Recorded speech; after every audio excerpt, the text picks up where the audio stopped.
Hey there and welcome back to another Daredevil video, and today we're going to be talking about the latest episode to drop, episode 8, Isle of Joy. Previously we had a very heavy episode that dealt with the hunt for the deranged serial killer Muse, who had decided to target Heather, as he claimed to have been inspired by her to become his true self.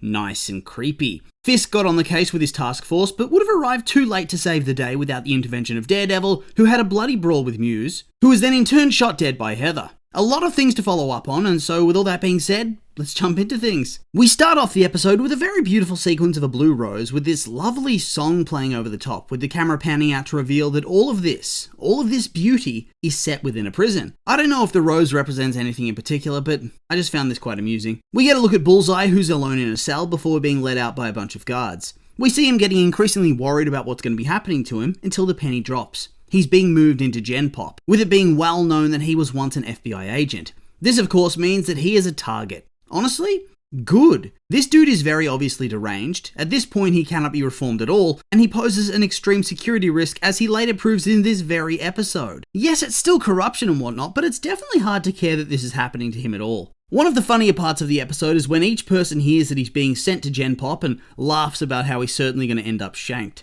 The intro theme then plays, and when we return, we have two scenes playing intercut with one another. We have the sequence with Vanessa and Fisk, where the Adam storyline gets resolved, and we have an argument between Heather and Matt. I guess we can start off with Fisk and Vanessa. We see them in Red Hook, where Fisk is telling her that this whole redevelopment project is only possible because of her hard work in building up their finances and their criminal empire. She still pushes back on him a little bit, because she feels that by going legit, he's throwing away everything she worked so hard for when he left. He doesn't see it that way though, and considers this just the next step. The transformation of their empire into something brand new.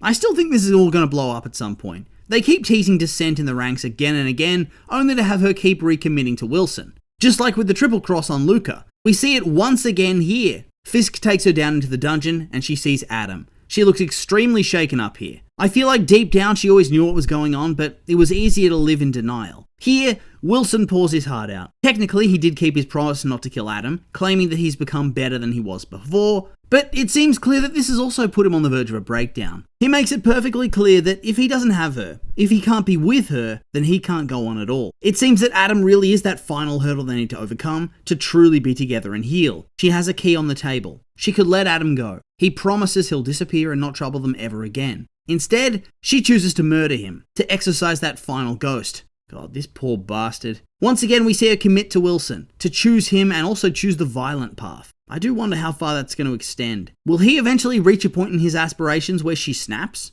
Are they going to go down together? It's honestly such an intriguing storyline. I feel bad for Adam too, but I have to say from a meta point of view, I'm kind of glad to be rid of him because of his constant screaming to let him out. It was really grating. Oh yeah, sure buddy. Wilson's definitely going to let you out if you keep screaming. Whilst the Fisks are healing from their trauma and pain, not so much for Heather and Matt. They're both still clearly reeling after their fight against Muse. Matt seems to be very shaken up. He has a very blank and shell-shocked look on his face when we first see him, and he just seems to be massively on edge. It's probably a combination of his return as Daredevil playing on his mind, and also some of that Foggy PTSD bubbling to the surface. Once again, he's found himself almost losing a loved one to a deranged killer. That really wouldn't be easy. I really like that they show the mental struggle that this world and lifestyle has on somebody. A lot of superhero media likes to brush past that sort of thing or just resolve it rather quickly, but this has formed pretty much his entire arc this season and doesn't seem to be ending anytime soon. I guess it's going to carry across into season 2 as well. Similarly, Heather is not coping great either.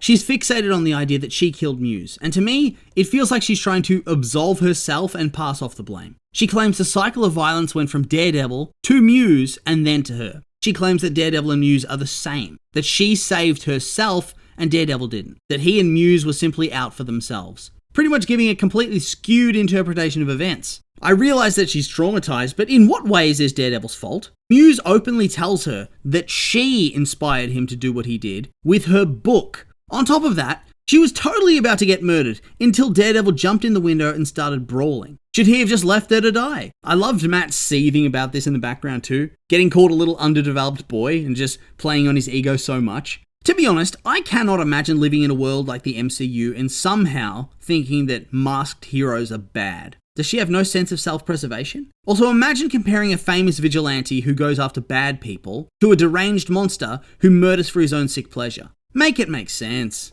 Buck then knocks at the door and gives Heather an invitation to the ball being thrown by the mayor, as well as offering Fisk's official well wishes and admiration about what happened. Matt obviously doesn't react well to the fact that it seems that Fisk is now keeping tabs on him and his girlfriend, and after Buck leaves, he begins to question Heather about what the hell that was. Why does he even know her? She tells him to watch his tone. Matt then argues that if he's in her life, that means he's in their life, which in turn is a very bad thing. Heather sort of snarks him here and they argue back and forth. I do have to ask, is it not public knowledge that Matt has had multiple legal battles against this guy? Does that not happen in the original show? Does none of that ring alarm bells when they show up at his house? No?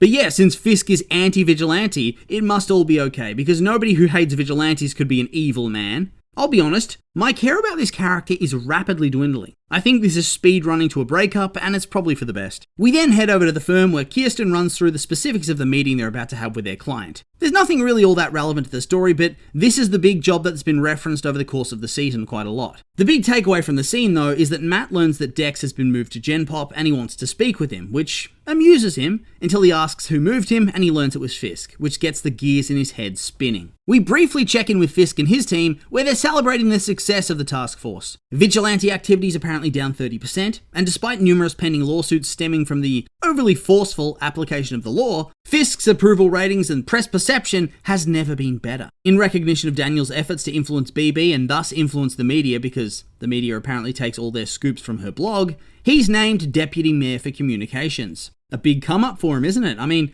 wasn't he just some low-paid helper at the start of this show? Now here he is, one of the deputy mayors. Sheila is of course shocked and appalled and tries to give her input and is shushed by Fisk. Honestly, this woman needs to read the room sometimes. I feel as though she really has to see the writing on the wall. At this rate, how long is she even going to keep her job for? Surely at some point she's going to get fired. I love how Fisk even, I guess, teases her after this with the information that this is indeed LaGuardia's desk. I think it's quite clear that he's starting to see himself as a LaGuardia figure come again, so he probably finds it very fitting. Back at the law office, Matt's not handling the events of this morning very well at all.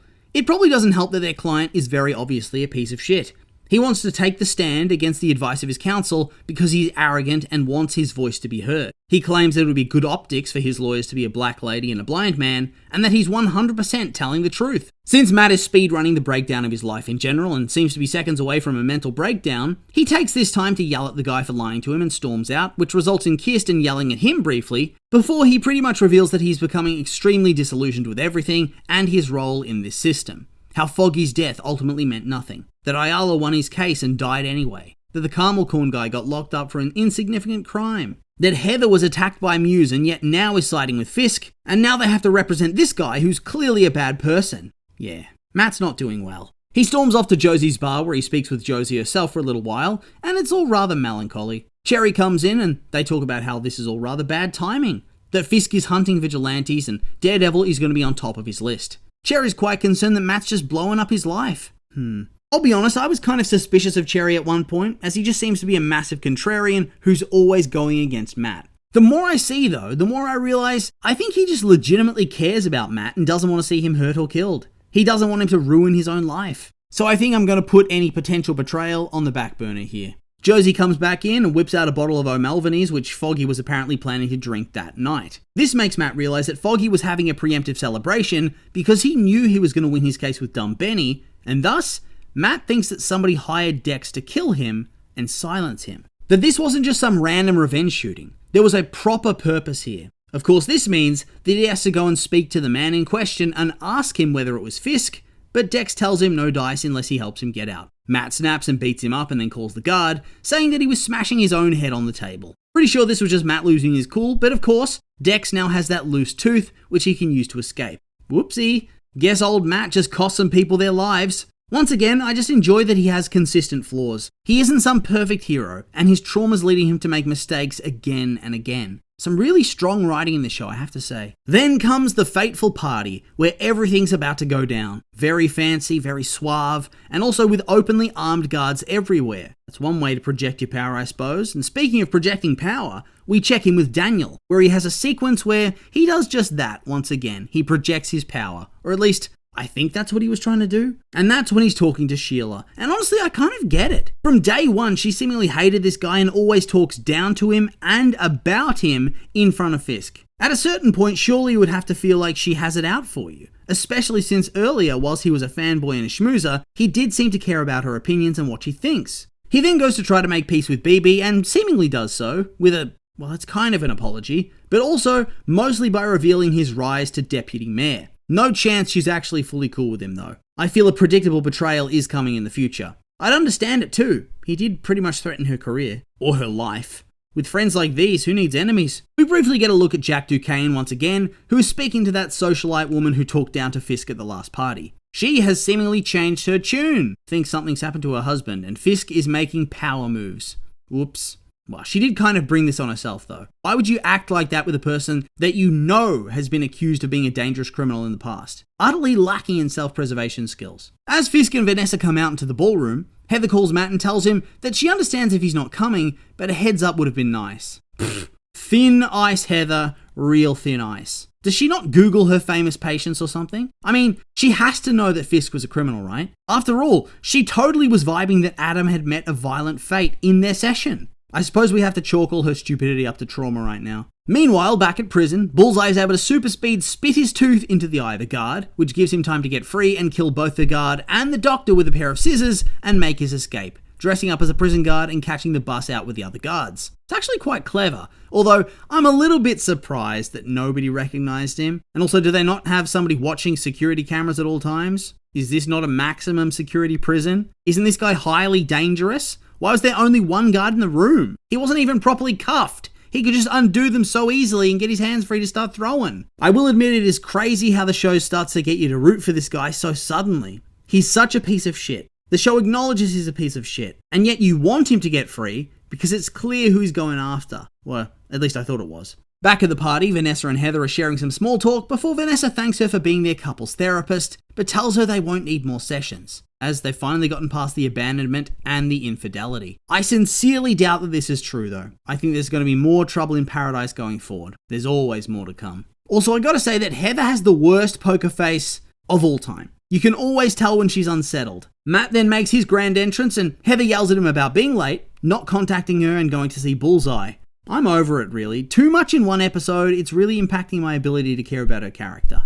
Although I will admit that just constantly listening in on what Fisk was doing and ignoring his girlfriend trying to have a serious conversation with him had me wanting to smash my head into the desk. Just me screaming at the screen, telling him to focus up. Come on, Matt, be better. What he's trying to listen in on is Fisk essentially strong-arming and blackmailing Jack Duquesne into supporting his project, whilst also using his own lines that he'd originally used on Fisk. I know that Wilson's crazy and unhinged and a true villain, but I will admit this scene was very funny and kind of deserved. Then we come to what I feel was a very forced sequence. Are you telling me this journalist was able to organise to join the wait staff for this top-level event with the intention of getting a huge scoop? Yet he doesn't turn off his camera shutter noise for his phone, and he also keeps the flash on. Surely this would be the time for, I don't know, a hidden camera or something, not a very obvious photo. It's bad and forced writing, just so they can showcase that 1, Gallo no longer has any power of the task force as they actively shit-talk him and put this dude's hand in boiling oil in front of him, and 2, they set you up to really want to see Officer Powell have a showdown with the Punisher. Let me see him beg. I'm tired of this dude's smug face. I need him gone. Or at least give him some brutal treatment. Matt's beatdown was not enough for me. BB has a brief chat with Gallo after these events, where you get the reveal that she knows that Fisk had her uncle killed, and that she's working from the inside to try to bring down his empire. That she writes other articles under an assumed name, and wants to talk to Gallo. Gallo tells her that he can give her some info on the corruption within the task force, and she runs off back to Daniel. At the same time, we can also see one of the task force members watching them. I do wonder if this just ends with Gallo getting whacked. He does seem primed to get off now that he's lost all his power, and is trying to leak to the press. So yeah, I think he's a goner, but maybe not before he gets BB some info. Matt then decides he's going to confront Fisk and starts marching towards him, even as Heather's begging him not to and trying to hold him back. Vanessa's looking panicked, but most importantly, Fisk is looking like he's going to soil that lovely white suit. He's grabbing helplessly at the task force member next to him, thinking that Matt is truly about to go feral and attack him. This was so cool to see. Too bad he gets interrupted by a dance, and so he's also forced to dance with Heather to stay close to them. I really loved Fisk talking shit via whispers as they were dancing too. That was quite clever. Then the mood of the episode shifts again. You've had just enough time to focus on this stuff and kind of forget about Bullseye until Buck gets a call informing him that he's escaped, and you see that he's already infiltrated the building. When Buck rushes over to tell the Fisks, that is where we get the rapid-fire plot progression. Vanessa tries to confess to Fisk, Matt hears and cuts in on the dance and tells her that he knows. He knows that she had Foggy murdered. Meanwhile, Dex is up on the balcony with his sniper getting ready to shoot, but at who? He doesn't make it clear yet. Is he going to go for Fisk, for Matt, for Vanessa? Since they're facing away, is he going to realize that Vanessa's not dancing with Fisk? Might he accidentally shoot Heather instead? Matt's threatening Vanessa, Fisk seems to be about to reveal to Heather that Matt is Daredevil, and Dex is lining up the shot. Oh my god! This episode just gets tension. It just understands how to build to that great climax, which is of course Bullseye trying to snipe out Fisk. But Matt, proving he's not just a vigilante but a true hero, puts himself in the way and takes the shot. Even though if he let Fisk die, he'd rather easily be able to go after Vanessa. Instead, he ends up looking just like Foggy. Obviously he's not going to die because he's the main character, but I'd be shocked if he has any sort of physical part next episode, unless they time jump significantly. Realistically, they're going to have the Punisher help him out, right? Man, I'm hyped. This is probably the best episode of the season so far. A writing masterclass that just kept building with a great payoff and cliffhanger that keeps you coming back for the finale. Hell yes. And so with all that being said, these have just been my opinions, and now I'd like to hear yours. What did you think of this episode? Did you like it? Hate it? I'm curious for your thoughts, so make sure to like, comment, and subscribe, and let me know.